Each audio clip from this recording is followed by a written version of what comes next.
Cuando llegue el momento de pasar raya y, por ejemplo, elegir la palabra del año, la cosa va a estar entre pandemia y coronavirus. ¿Quién lo va a poner en duda, no?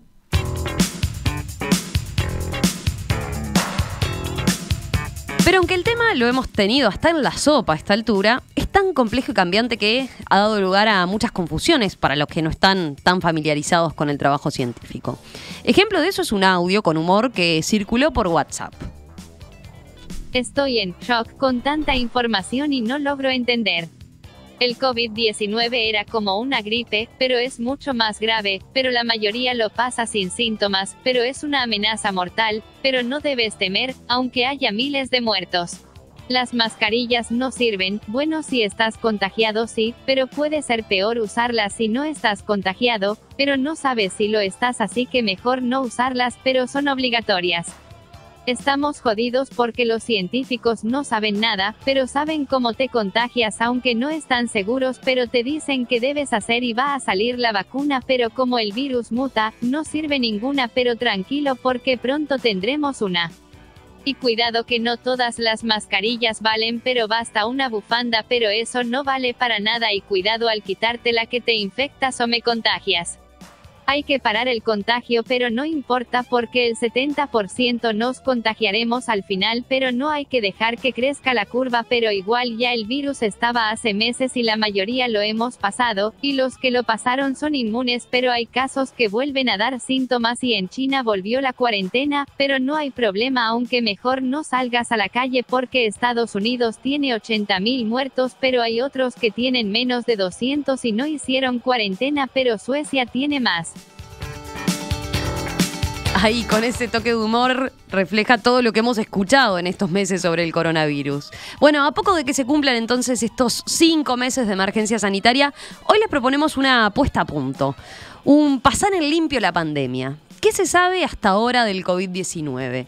¿Estamos cerca de una vacuna o, por el contrario, nunca la habrá?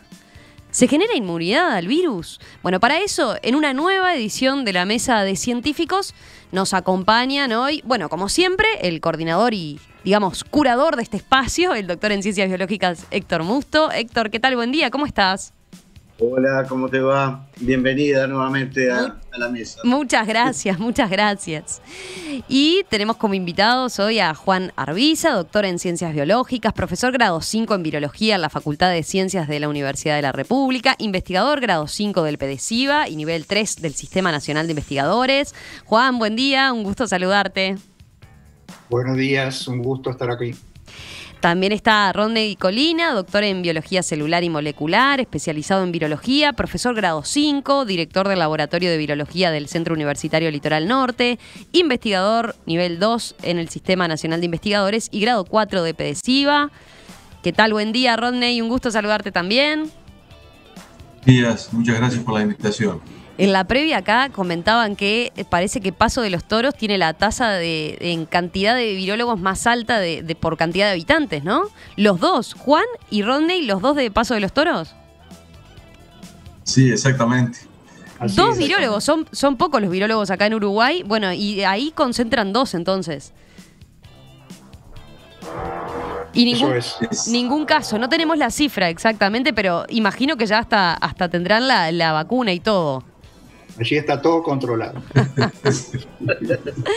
Bueno, y también saludamos a Mónica Pujadas, médica pediatra, epidemióloga, infectóloga pediatra y vacunóloga, profesora grado 4 de Clínica Pediátrica de la Facultad de Medicina de la Universidad de la República, es coordinadora de la Diplomatura de Infectología Pediátrica de la Facultad de Medicina. Mónica, buen día, también para ti un gusto saludarte. Hola, buenos días, un placer estar con ustedes. Bueno, a ver, para empezar, les hago como una pregunta disparadora para hacerla de forma breve, ¿no? Yo decía recién, nos proponíamos pasar en limpio qué se sabe de la pandemia. Desde el punto de vista científico, ¿este virus nos sigue sorprendiendo o dirían que la comunidad científica de alguna forma ya lo tiene como dominado, ¿no? En el entendido, bueno, de que se dan por seguras y ciertas determinadas cosas más de las que se desconoce todavía del virus, ¿no? Falta mucho por entender el COVID-19. ¿Qué dicen? ¿Cómo lo ven? ¿Con quién empezamos? Juan, a ver. Micrófono. Ahora, a ver, Juan, no te estamos Creo que escuchando. es un claro ahora sí. ejemplo es un claro ejemplo, ¿verdad?, de un virus que conocemos muchísimo desde el punto de vista de la estructura, de función, pero todavía nos faltan saber cosas de la biología y por tanto del comportamiento que tiene la infección. Yo creo que uno de los ejemplos que siempre enseñamos quienes dictamos virología es el caso del HIV, que es un virus que prácticamente, yo siempre lo digo en las clases, no tiene intimidad. Sabemos absolutamente todo del virus, ¿sí? Sin embargo, no tenemos hasta el día de hoy una solución concreta, ¿verdad?, con el desarrollo de una vacuna, por ejemplo. Y creo que este virus va en ese mismo camino. Cada vez sabemos más, ¿sí?, pero las soluciones al problema todavía faltan. Bien. Rodney, Mónica, ¿cómo lo ven? En ese mismo sentido, mucho? Sí. Sí, en ese mismo sentido, como estamos hablando de un virus que está generando una pandemia y por lo tanto también tenemos que tener en cuenta que el comportamiento de la enfermedad en la población no depende solo del virus, o sea que todos los otros fenómenos de los determinantes de la salud están condicionando y en eso también estamos aprendiendo en el transcurso de la pandemia cómo viene y qué va a pasar y qué medidas sirven, cuáles no, cuáles son efectivas. Entonces, creo que ese aprendizaje, como bien dicen, es desde el virus, pero es también desde todo lo que es la respuesta global de la población y de los gobiernos y también de todo lo que es la atención médica. Va un poco por ahí también el aprendizaje continuo que estamos teniendo sobre este virus. Claro. ¿Rodney?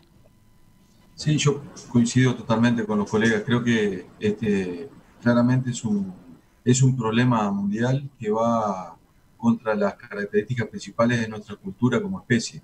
Si ustedes ven, justamente va contra lo que tiene que ver el relacionamiento natural que tienen los seres humanos y eso afecta en muchísimos aspectos, como ustedes saben, lo laboral, lo educativo, la sociabilización en sí mismo. Y creo que aún estamos lejos de poder controlarlo, en particular porque se está demostrando, entre otras cosas, que no solo afecta al humano, puede afectar también otras especies de animales que pueden ser potenciales reservorios y demás. Ya hay miles de papers, de publicaciones científicas y sin embargo sentimos que todavía nos falta mucho por aprender y por controlar esta situación. Sí, eso tiene de paradójico, ¿no? También tenemos como un exceso de información quizás, que se reflejaba en este audio hasta que citábamos con humor, que hace que quedemos totalmente desnorteados, ¿no? Pero seguramente como nunca el mundo entero y los científicos del mundo entero se han abocado también a estudiar un tema en particular, ¿no? Héctor, ¿vos cómo lo ves? Sí, digo, primero que nada, digo, yo no soy virólogo acá, digo, o sea, simplemente opino mirando de afuera como biólogo.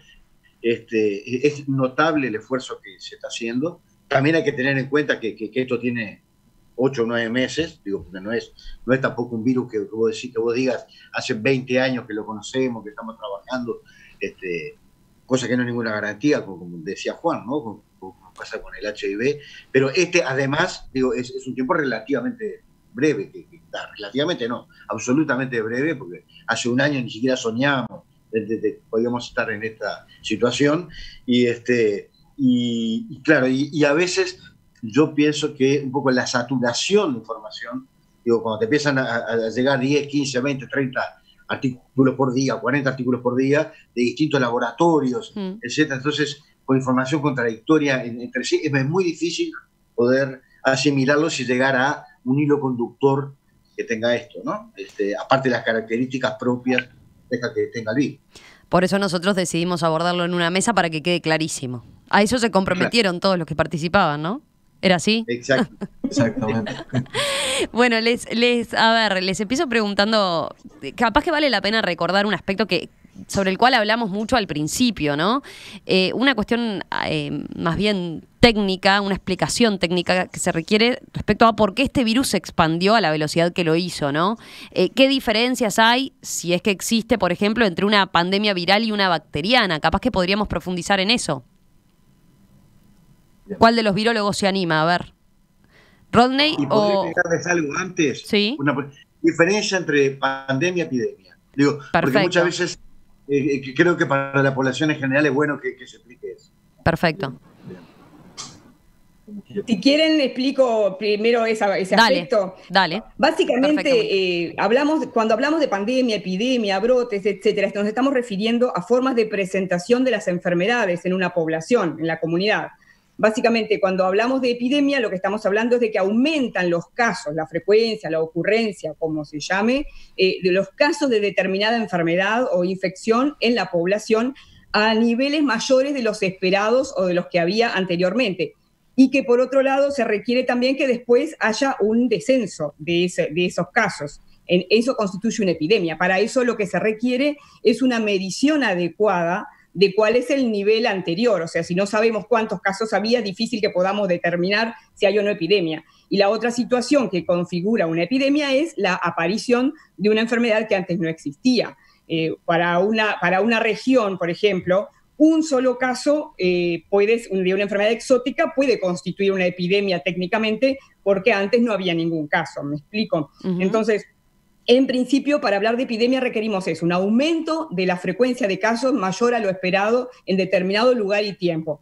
Cuando hablamos de pandemia nos referimos a también un aumento, o sea, básicamente una epidemia, pero que tiene las características de propagarse, de extenderse a varias regiones del mundo. Actualmente se habla de 2 regiones o más, y bueno, fue el caso obviamente de este virus del que estamos hablando, que actualmente está presente en todos los continentes. O sea que hablamos de epidemia, aumento de frecuencia de casos en un tiempo y lugar determinados, más allá de lo esperado, y con un descenso posterior, porque después cuando una enfermedad permanece en unos valores, digamos, más o menos cuantificables en la población, hablamos de endemia, que es la persistencia habitual de una enfermedad en la población. Uh-huh. Básicamente es eso un poquito la diferencia, digamos, entre pandemia, epidemia y una endemia. Bien, y a propósito de esto que señalaba Mónica también de la velocidad entonces de propagación, vuelvo a la pregunta que les hacía, se la traslado a Juan y a Rodney. A ver, ¿por qué este virus se expandió a la velocidad que lo hizo, no? Bien. Voy, Juan. Creo que una de las cuestiones principales que ocurrió cuando comenzó esta epidemia en China, que se transformó después en una pandemia, fue dada por el mecanismo de transmisión que tiene este virus, por vía respiratoria. Inicialmente surgieron muchísimos trabajos científicos intentando demostrar cómo se transmitía efectivamente, y en particular se trató de determinar cuál era el receptor celular que hacía que este virus pudiera ingresar a una célula y pudiera infectarle, el tropismo celular, ¿verdad? Eso se determinó con mucha velocidad. De hecho, es un virus muy parecido a 2 virus anteriores, que hablaremos más tarde de esos primos hermanos que tiene.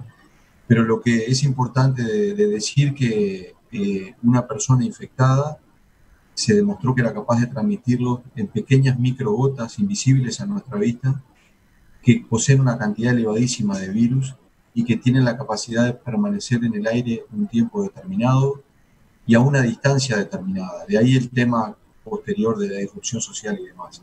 Eso fue de la mano también con la capacidad del virus de infectar a otro huésped, a otra persona. En otras épocas se ha demostrado la existencia de virus incluso mucho más letales que este, pero que su capacidad de transmisión no era tan alta y la capacidad de infectar a nuevo huésped era bastante baja. Entonces eso lo que hacía era cortar la epidemia, impedía la transmisión. En este caso estamos frente a un virus que tiene una transmisión relativamente alta, hay otros con mucho más capacidad de transmisión que esto, como es el caso del virus de influenza, pero sin embargo la capacidad de no generar síntomas de manera inicial en ese periodo de incubación hace que la transmisión se haya potenciado muchísimo entre las personas. Así que eso es un aspecto interesante, ¿no? Porque siempre se suele hacer la comparación con la gripe.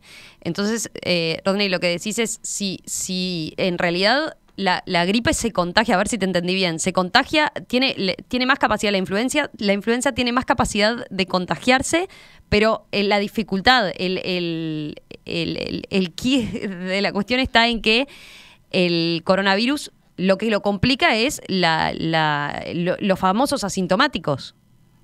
¿Y cómo con eso se potencia el contagio? Exactamente. El asintomático, que se está demostrando que hoy en día está en un radio de 1 a 10, cada un sintomático, hay 10 asintomáticos aproximadamente. Hay distintos trabajos que muestran distintos números. Pero en particular tiene que ver también con que todas las personas, como pasa con muchas infecciones virales, durante ese periodo de incubación de la enfermedad, antes de que aparezcan los primeros síntomas, ya está transmitiendo la enfermedad. Ya tiene la capacidad de transmitir la enfermedad y la transmisión es bastante eficiente. Bien. Juan, capaz que te traslado algo a partir de la explicación que daba Rodney, una duda que pueden tener muchas personas todavía en este momento, porque se ha hablado mucho también de eso. La capacidad del virus de permanecer en el aire. De eso, ¿qué se sabe efectivamente? Hablamos mucho al comienzo de la transmisión por las pequeñas gotitas que salen de nuestra boca al hablar, al estornudar y demás, ¿no? ¿Qué capacidad hay efectivamente o qué se ha comprobado hasta ahora de cuánto se mantiene? Porque se habla, por otro lado, muchas veces se habla de que el virus está circulando en la comunidad, ¿no? Y uno se imagina el virus ahí como caminando con sus patitas en el aire. De eso, ¿qué podemos pasar en limpio? Primera cosa, antes de responderte eso, quería hacer un comentario general a la pregunta que estuvimos hablando antes. Algo que yo creo que es bueno que se conozca es que en este preciso momento se está generando otra emergencia viral en el mundo, en algún lugar, ¿sí? A cada momento. Lo que pasa es que no se da el éxito, ¿sí? Justamente entre ese virus que está emergiendo, y no es un nuevo virus, no es que alguien lo inventó, todo eso que se dice, sino que está en la naturaleza, está en otra especie, y está saltando lo que llama la barrera de especie, ¿sí? O sea, estaba en un ratón, estaba en un murciélago, estaba en un ave, y está pasando al humano. Eso se está dando en este momento, ¿sí? Lo que pasa es que se tienen que dar una cantidad de condiciones para que ese virus tenga éxito. Entonces lo que comentaba, por ejemplo, Rodney, justamente, es eso. Este virus tuvo una gran suerte de tener receptores en el humano que lo estaban esperando, ¿sí? La forma en cómo replica, dónde replica, cómo se transmite, le dio el éxito al virus. Pero ustedes acuérdense que, es lo que les digo, lo han visto en las noticias, todos los años hay una pequeña emergencia. En este momento, en Brasil, no sé si lo tienen al día, pero en este momento en Brasil, en Paraná, justamente en Curitiba, está la emergencia de una influenza, de una gripe H1N2. Sí. Y el tema es que eso puede ser otra pandemia que se solape, pero esos virus de influenza están apareciendo constantemente. El tema es que muchos de ellos no tienen éxito, como ha tenido este virus. Entonces, ¿esto ya se sabía que iba a pasar? Sí, se sabía. ¿Cuándo? ¿Cómo? Imposible predecirlo, ¿sí? Pero se sabía que iba a pasar. ¿Y cómo pasó? Porque se dieron todas las condiciones. Las condiciones de que se dio un salto de barrera especie, que es lo que sabemos que sucede normalmente, no aparecen nuevos virus, sino que hay virus que están en la naturaleza y pasan a otro huésped, ¿sí? Y se da el éxito porque se dieron todas las condiciones. En los humanos teníamos los receptores, como digo, el virus fácilmente de transmitirse. Entonces se dieron las condiciones para que esto se convierta en como explicaba bien Mónica, primero una epidemia allí en China y luego una pandemia, ¿sí? Y obviamente que la parte de la transmisión es muy importante y es lo que tú me preguntabas. También eso, como el tape que pusiste al principio, ha ido para adelante y para atrás. Sí. Han visto la presión que tuvo la OMS últimamente y sin embargo nos seguimos quedando con el tema de las microgotículas, porque es lo que se ha demostrado más fuertemente, ¿sí? Y no hay evidencias, digamos, de lo otro. Es como yo digo, es un virus muy complicado, es una situación muy complicada, pero puede ser mucho peor. Imagínese esta situación con el virus transmitiéndose por el aire, ¿sí? Realmente si se demostrara. Además, que fuera mucho más letal, además que el cuadro clínico fuera mucho más severo y más fuerte, digamos, como una cosa hemorrágica, por ejemplo, como ébola, otro virus. Entonces, la situación es muy fea, pero podría ser peor todavía si se juntaran otros factores que tienen otros virus y otras características que tienen otros virus. ¿Puedo agregar algo, Romina? Sí, claro. Romina, a tu pregunta además sobre la diferencia entre pandemias bacterianas y virales. siempre que hablamos de epidemia, pandemia, como que nos evocamos rápidamente enfermedades infecciosas, porque de hecho han sido las grandes responsables, ¿verdad? Pero cuando hablamos de un aumento de casos, no solamente es una enfermedad infecciosa, también, por ejemplo, hablamos de la pandemia de siniestros de tránsito, por decirlo de alguna manera. Sin embargo, cuando nos referimos específicamente a lo que son epidemias infecciosas, entre bacteriano y viral, la gran diferencia, si nosotros recordamos las grandes pandemias que han habido en el mundo, la peste, la enfermedad de Justiniano, la peste bubónica, han sido enfermedades bacterianas.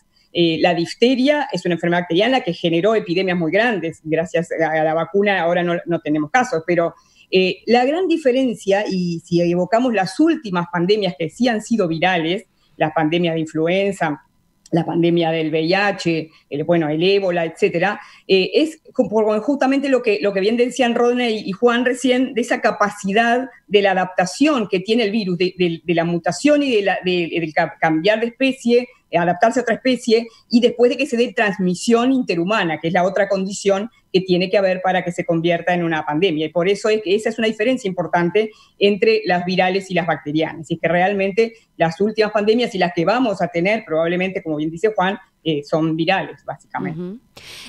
Mónica, aprovecho para preguntarte un aspecto que también puede generar dudas. ¿Bajó su mortalidad con el paso de las semanas? Desde el punto de vista de lo que se ha observado en los pacientes, ¿hay algún cambio en ese sentido a medida que ha evolucionado esto? Todavía hay interrogantes que no se ha podido responder totalmente porque sigue habiendo mucha dificultad, y la misma OMS lo señala, en lo que es la medición de la mortalidad, cómo definimos mortalidad por el virus, por SARS-CoV-2. Eso es, los países requieren una vigilancia y una definición muy, muy aceitada, porque obviamente muchas veces puede haber causas respiratorias, causas vasculares, etcétera, que no queda tan claro y cómo lo define cada país. Eso, digamos, más allá de que hay obviamente directivas internacionales, la OMS dice bien claro que considerar muerte por COVID-19, eso sigue habiendo dificultades.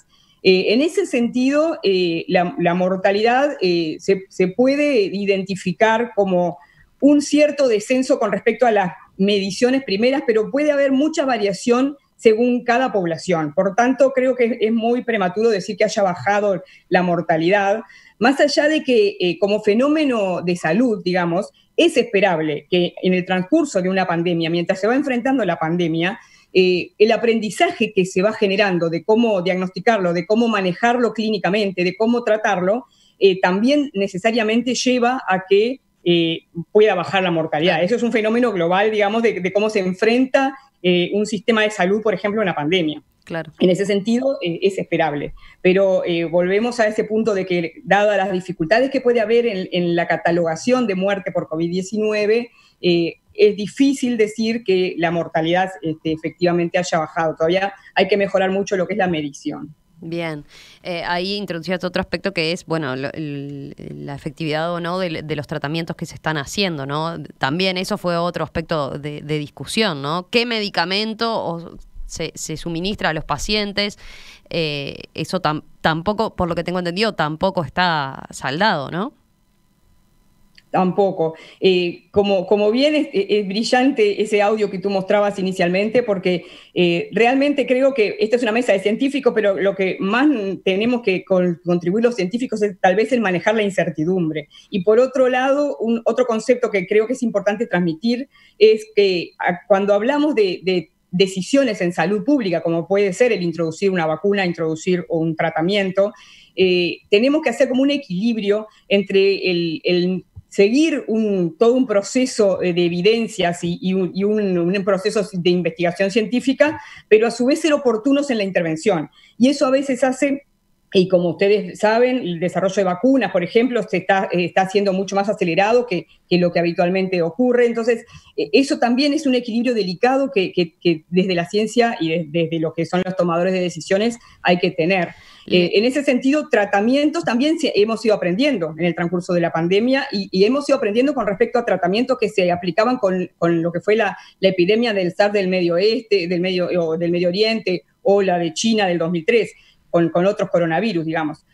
Actualmente hay medicamentos que inicialmente se daban, como la hidroxicloroquina, que la FDA ahora lo sacó de las recomendaciones.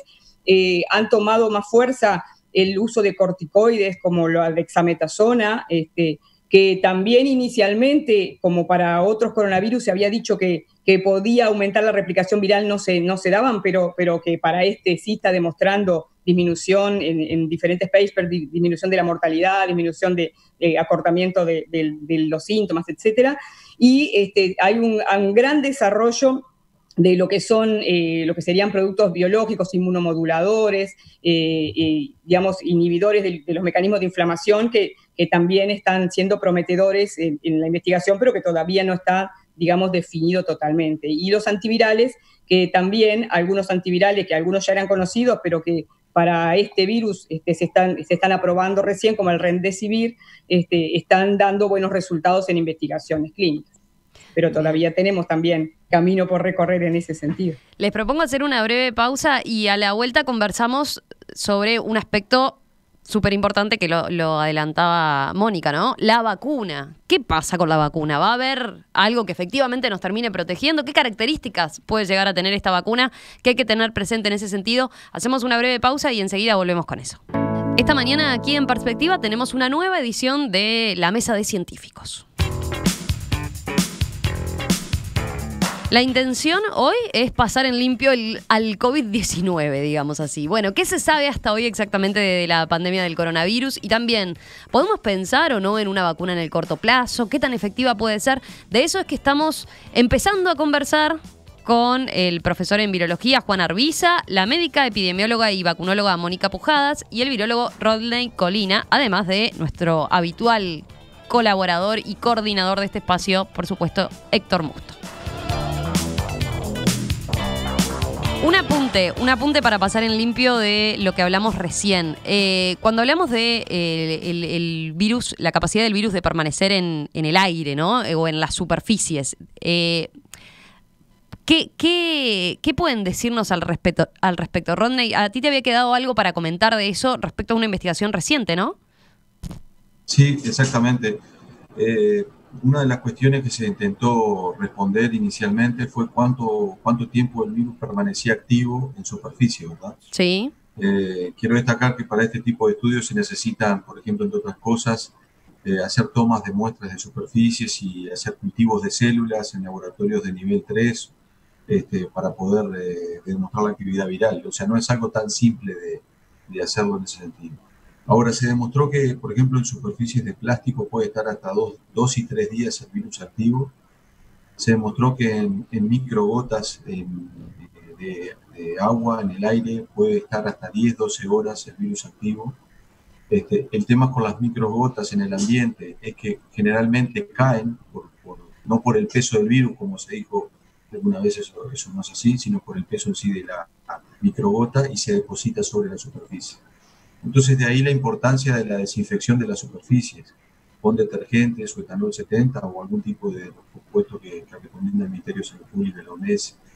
Y lo otro tiene que ver con un trabajo que salió recién que demuestra que la polución del aire genera una hipersensibilidad en las personas expuestas a esa polución que puede aumentar la capacidad de transmisión del virus. No es una capacidad intrínseca del virus, sino la capacidad de las personas para poder infectarse debido a una irritación del tracto respiratorio superior. Ajá. ¿Y cómo hay que leer entonces eso, Rodney, que decís? O sea, ¿puede tener incidencia la polución en el aire? Ahí podemos tener una ventaja en Uruguay en relación a otros países, por ejemplo, o concretamente dependiendo de las ciudades. Sí, hay un trabajo que se publicó. Ustedes saben que California tenía una situación muy controlada hace 2 meses atrás y posteriormente, por temas multifactoriales, se dispersó el SARS y se ha demostrado recientemente que en particular en California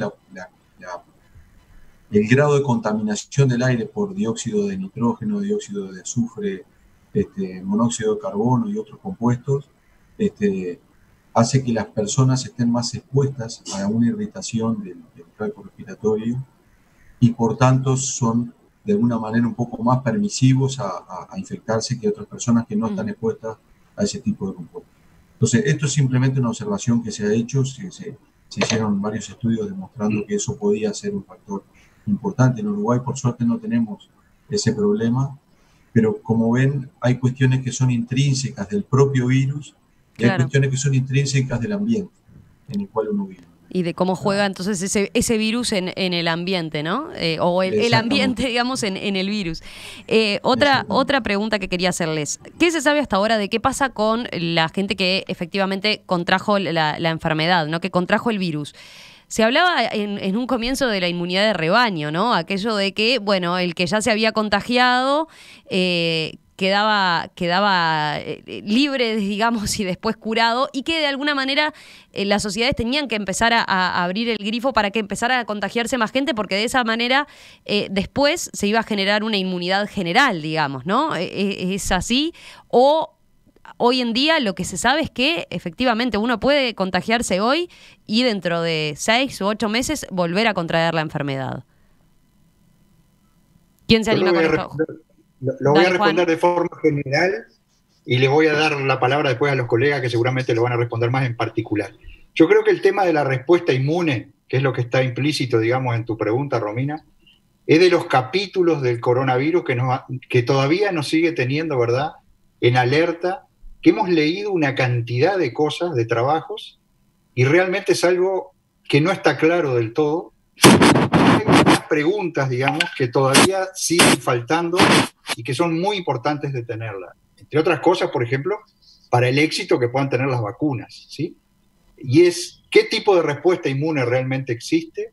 Si hay una respuesta inmune protectora, porque que se generen anticuerpos o que se genere respuesta inmune contra un agente infeccioso es muy común, ¿sí? Es lo que normalmente hace un individuo si no está inmunocomprometido.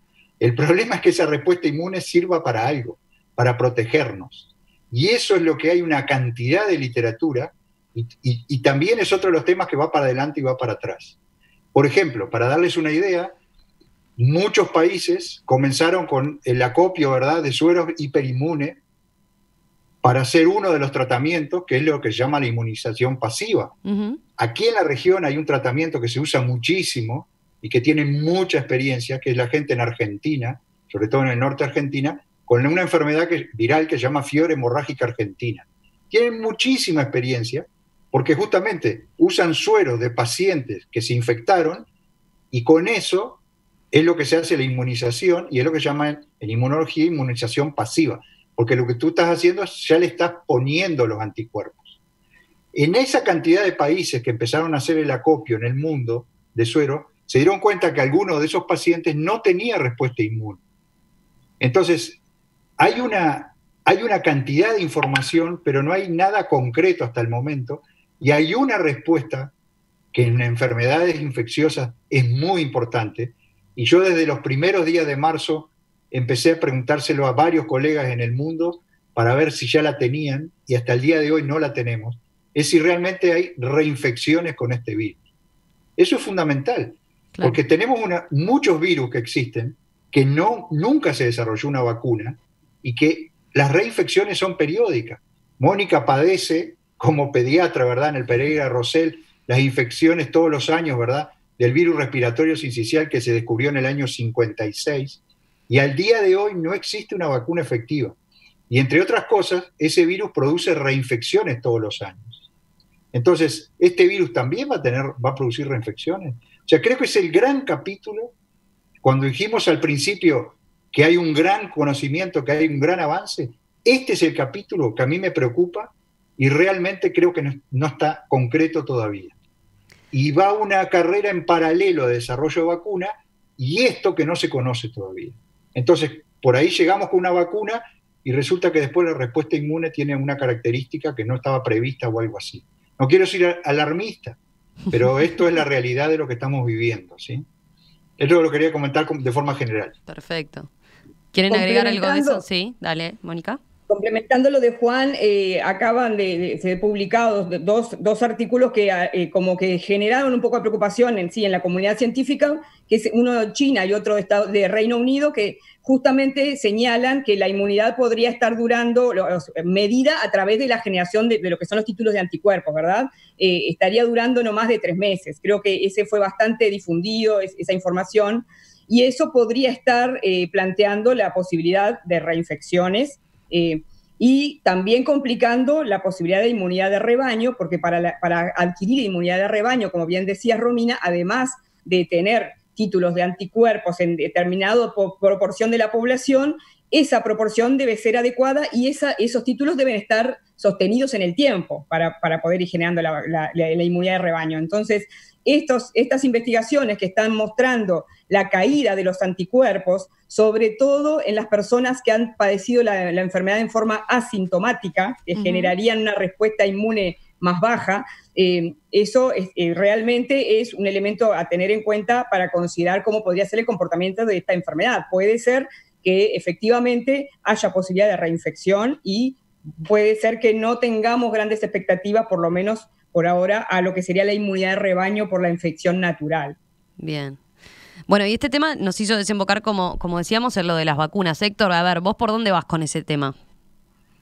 No, digo, bueno, claramente, digo, en función de lo que se está planteando, uno no puede ser, digo, más allá de los esfuerzos que se están haciendo, porque uno lee todo el tiempo que tal laboratorio en tal lado tendría una vacuna, que este está más cerca, este está más al otro, hasta no me acuerdo dónde fue que leí, hasta el precio al cual sí se podría estar vendiendo, que era $37, sí, creo, la dosis, una cosa por el estilo, no me acuerdo de qué laboratorio. En realidad, digo, la OMS, ahí en eso, lo último es, la OMS por lo menos, ha hablado de 5 vacunas que se encuentran en la fase 3, ¿no? Es decir, que están vacunando a personas a gran escala, ¿no? Pero también hemos escuchado en estos días Rusia anunciando que tiene la vacuna o que en septiembre podría proporcionarla. La OMS que es cauta en ese sentido y todavía no lo da por válido, ¿no? Entonces, digo, en esa dirección, digo, podemos ser más optimistas, digamos, en algo que sin duda va a ser más lento, pero estilo lo que pasó con el HIV, que en lugar de ser una vacuna en el sentido tradicional del término, o sea, generar anticuerpos contra, digo, encontrar algún compuesto que de alguna manera interfiera, sea en la replicación del virus, sea en la entrada a las células, o yo qué sé, en cualquier otra parte de su proceso biológico. Podemos ser más optimistas, digamos, en que se va a encontrar algo por ese lado, digo, dados los problemas que ustedes se están planteando desde el punto de vista inmunológico, que la vacuna en definitiva es simplemente inmunología, digamos, ¿no? Entonces, ¿podemos ser más optimistas por ese lado? Y la otra pregunta, y lo que viene atado, ¿se está trabajando en algún antiviral, en algún compuesto químico contra esto? ¿Quién toma la posta? Lo dejaste callado, ¿viste? Rodney, dale.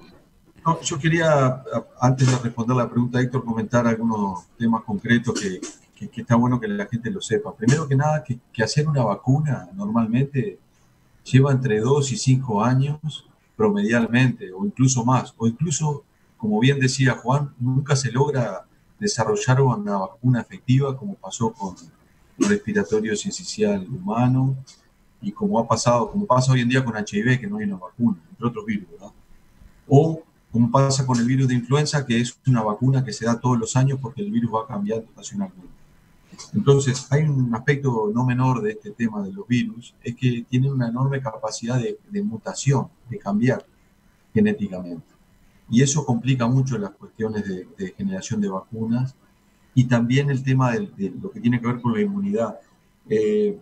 Hay unos trabajos que están demostrando ahora que muchas personas tienen una reacción cruzada inmunológica debido a haberse expuesto a otros coronavirus parecidos a este en forma estacional. Hay un virus que se llama el OC43, que es primo hermano de y otras cepas más, que circulan normalmente en la población a nivel global. Y algunas personas que han estado expuestas a estos virus tienen como una especie de memoria que los podría ayudar a no tener una enfermedad severa.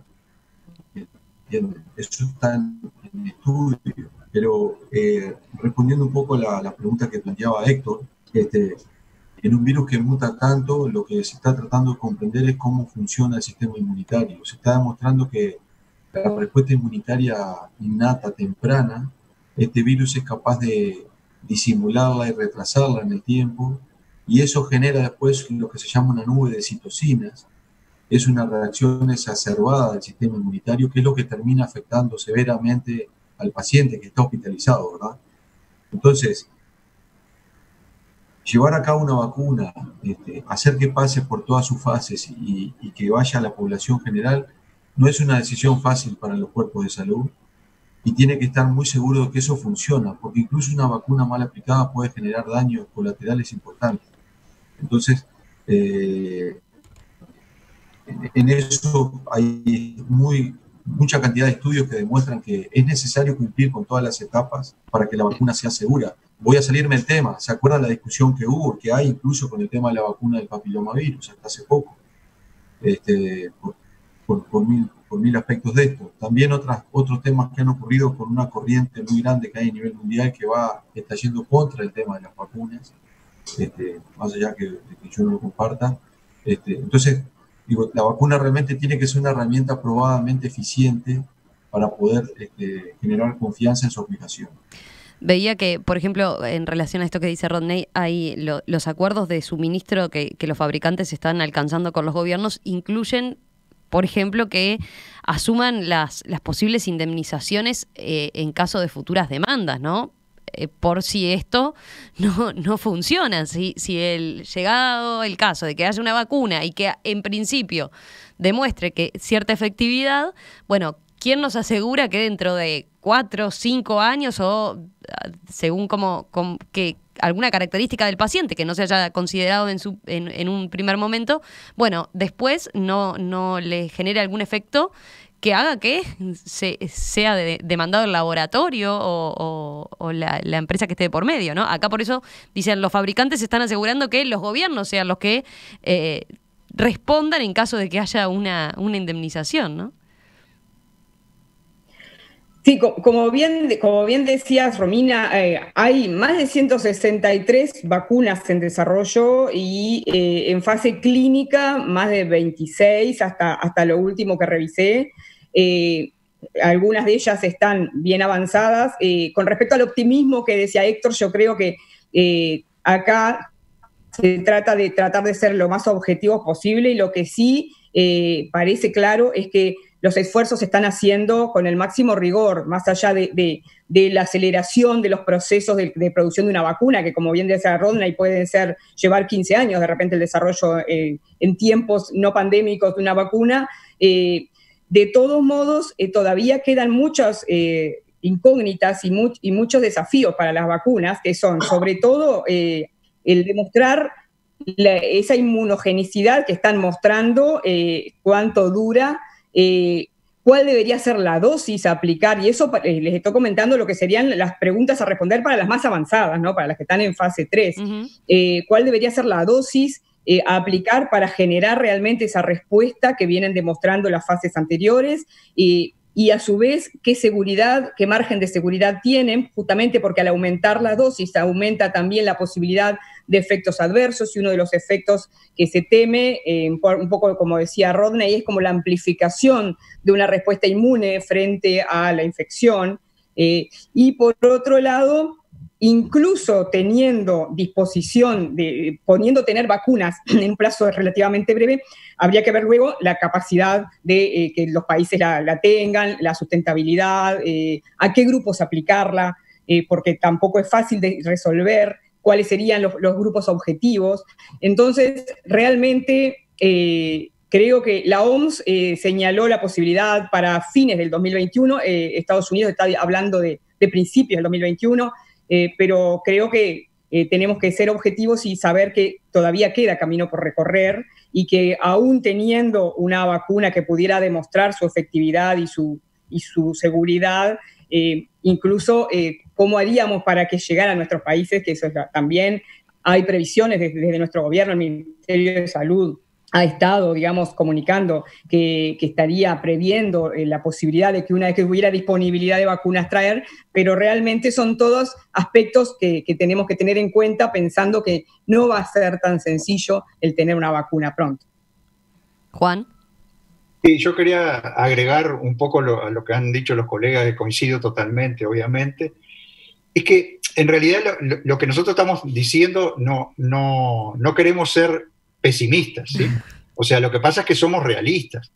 Quienes trabajamos en virología de hace tantos años en un laboratorio y sabemos lo que es la biología de los virus, ¿sí? Ustedes, contra eso no se puede ir tan fácilmente.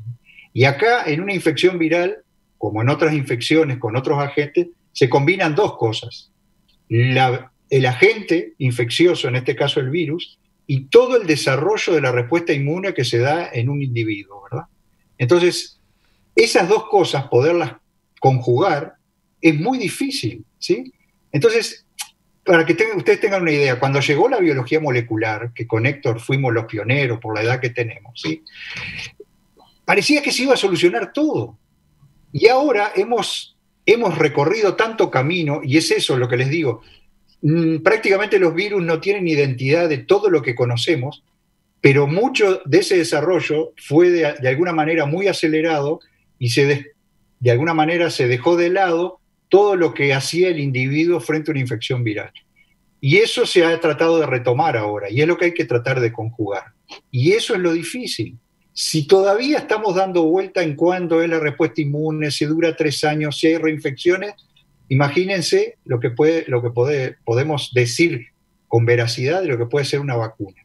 Entonces, lo que creo que todo eso que nos dice que hay 160 vacunas en desarrollo, todo ese tipo de cosas, lo que nos está indicando es el gran desarrollo tecnológico que hemos tenido desde el punto de vista científico.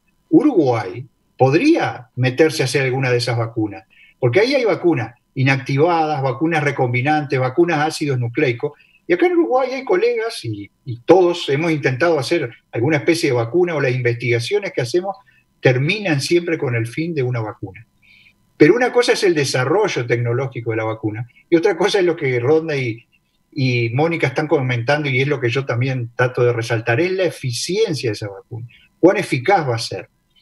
Y eso no va a depender del desarrollo tecnológico, va a depender de cómo responden los individuos y de la biología del virus. Y repito una vez más, quienes trabajamos en virología cada día nos sorprendemos de todos los artilugios que tienen los virus para poder evadir y poder seguir estando presentes, ¿sí? Esta historia que es lo que se está comentando un poco más con este virus, de esa tormenta de citoquinas que decía Rodney, y que eso puede ser una reacción hasta más inmunopatológica, ya la conocemos en otros virus. Y en esos otros virus no hay una vacuna disponible. Entonces, ¿cuál es el mensaje? Esto se va a solucionar. Quédense tranquilos que se va a solucionar. ¿Cuál es el camino? Todavía no lo sabemos. Y lo que decía Héctor, puede ser una vacuna, ojalá que sea una vacuna, porque para algunos virus hemos tenido éxitos de vacuna. Pero puede ser también un antiviral. Y es el ejemplo que creo que pusimos al principio fuera del aire, ¿verdad? El HIV. ¿Cuánto esfuerzo se hizo con el HIV? Imagínense que estamos desde la década del 80, cada 5 años, escuchando, dentro de 5 años está la vacuna, dentro de 5 años está la vacuna. Nunca hubo una vacuna. Sin embargo, se solucionó por el lado de un antiviral, ¿sí? Y la enfermedad de alguna manera se ha controlado, ¿sí? La letalidad ha bajado enormemente y se controla. Entonces, esto va a tener una solución. ¿Cuándo y cómo? No lo sabemos decir. Es muy difícil. Ahí hay un poco más de optimismo entonces en lo que dice Juan. A ver, Rodney, ¿querés agregar algo respecto a eso? Porque hay muchos oyentes que están con un bajón total, ¿no? Estaban esperanzados en esto de la vacuna, habíamos puesto todas las fichas ahí y ahora ustedes lo relativizan tanto que nos dejaron preocupados. Lo que está claro es que a la previa antes de marzo no volvemos, ¿no? Sí. No, hay un concepto importante que hay que destacar para que la gente también lo comprenda. La vacuna es preventiva. La vacuna no se da cuando la persona ya está infectada. Entonces, ¿qué quiere decir? Que no solo tiene que funcionar, sino que te la tienen que dar antes de que vos te expongas al virus. Y es un aspecto importante. Lo otro tiene que ver con que algunas enfermedades comunes y corrientes para las cuales costó muchos años tener una vacuna eficiente, por ejemplo, el rotavirus. El rotavirus es un virus que afecta mucho, Mónica lo sabe bien y Juan también, a los niños, que causa una mortalidad importantísima en países de tercer mundo. Llevó años hacer una vacuna, aparte de los estudios que se hicieron, que se implementó hace relativamente pocos años, hace menos de una década. Existen otros virus también para los cuales no hay vacuna, como por ejemplo el virus del dengue, que tanto hablamos del tema del problema del dengue. Sin embargo, para otras sí se logró la vacuna, como existe para la fiebre amarilla, por ejemplo, pero sin embargo nunca se logró erradicar la fiebre amarilla del planeta. Hasta ahora la única enfermedad viral que se logró erradicar es la viruela. ¿Me entienden? Entonces, el hecho que existe una vacuna puede ser muy importante de repente para aplicar, eso está saliendo en la prensa bastante, a aquellas poblaciones de mayor riesgo para este virus en particular. Porque es imposible escalar la vacuna para los 7.500 millones de personas que están en el mundo hoy en día, que estamos. Entonces, lo que se hace normalmente cuando algo funciona es, una vez que se cura, intentar instalar esa vacunación en aquellas poblaciones de mayor riesgo. Y es una forma de mitigar el problema, ¿me entiendes? Claro. Porque hoy el problema está claramente en personas de 65 años para arriba con comorbilidades y demás. Pero creo que la vacuna va a surgir, va a salir una vacuna seguramente, y también hay muchos esfuerzos en antivirales. Existen muchos antivirales para distintos virus que se están hoy en día probando para coronavirus y han funcionado in vitro y han funcionado en experimentación animal, pero que hay que llevarlos a escala humana a ver qué ocurre. Bien. Héctor, ya para ir cerrando. Mónica, ¿querías agregar algo? Dale. No, simplemente en esta misma línea, no creo que lo que tenemos que ser conscientes es de analizar la realidad, pero no desesperar, y como bien dicen, yo creo que sí va a haber vacuna, hay antivirales que ya están dando buenos resultados, y por otro lado, por el momento, la vacuna que sí tenemos que seguir aplicando es el distanciamiento físico, el lavado de manos, la ventilación, la higiene adecuada de los ambientes, que creo que eso es importante considerar. Por supuesto. Héctor, te paso la pelota. Bueno, no, digo, una pregunta que un poco general, porque en realidad acá una cosa que llama la atención es que en el Uruguay, dentro, digamos, de lo relativo, hemos manejado bastante bien la pandemia, ¿no? Cuando uno mira y compara las poblaciones, bueno, el Uruguay está claramente por debajo que otros lugares, inclusive países mucho más ricos que nosotros, y mucho más ricos. ¿Ustedes tienen alguna idea de por qué? Digo, porque, digamos, uno en principio como que pensaría al revés, en los países más pobres, más subdesarrollados, etcétera, bueno, entre los cuales están, nosotros no es que estemos en el último lugar del mundo, digo, pero está claro que no estamos a la altura de lo que es Nueva York, Alemania, Italia, etc. Sin embargo, allí esto ha sido mucho más grave, si se quiere, con mucho más consecuencias, ¿verdad? Para más gente que lo que ha sido en proporción en el Uruguay, ¿tá? Corrigiendo para el número de habitantes que hay. ¿A qué se debe? Porque está claro que no es porque seamos hinchas de Nacional de Peñarol, no puede ser porque estemos en el paralelo 35, es decir, tiene que haber algo que esté pasando. Las medidas tomadas a tiempo por el gobierno y que la población las siguió, en fin, que la gente se lo tomó en serio, alguna característica como tomar mate, no sé, pero pregunto, ¿hay algo que ustedes puedan llegar a pensar que nos está diferenciando? Sí, en principio, varias de esas condiciones creo que nos posicionaron,